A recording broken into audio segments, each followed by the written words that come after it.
And I will allow myself one of my favourite questions whenever we find ourselves caught up in these confected, ridiculous, fact-free so-called culture wars.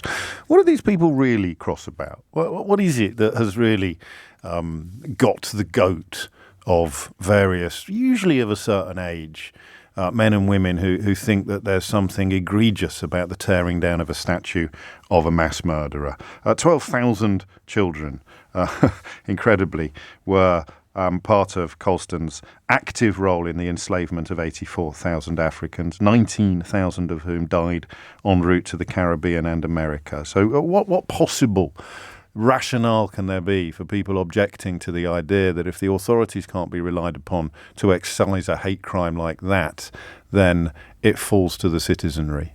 And equally, give me a ring and tell me why you don't like trial by jury. There's a phrase, even in Brexit Britain, I never thought I'd actually say out loud, but here we are. And I look forward to tomorrow's newspaper columns. What is it about trial by jury that really winds you up? 0345 6060973 is the number that you need. But we I think, focus upon the suggestion for people for good people who have struggled to understand. I think I would somewhat arrogantly put myself in that category. I was surprised by the verdict. It seemed to me clear that they had pulled down the statue and tossed it in the dock in Bristol, but the understanding of what the jury were led to conclude, if you read the actual detail of the court case, and there was a journalist for an organisation in Bristol called 24/7 who provided some excellent threads on Twitter, but obviously now the verdict has dropped, you can find more detailed threads.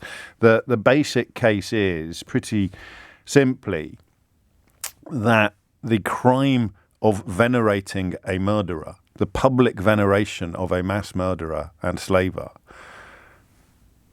is a much, much greater crime than the pulling down of the statue. So it will probably fall apart like a cheap suit, but run if you want with my suggestion for people struggling to understand how this happened, my suggestion that it is as if you intervened to prevent a serious crime, but in so doing, you committed a less serious crime, and the jury is asked to decide whether or not your conduct merits a conviction.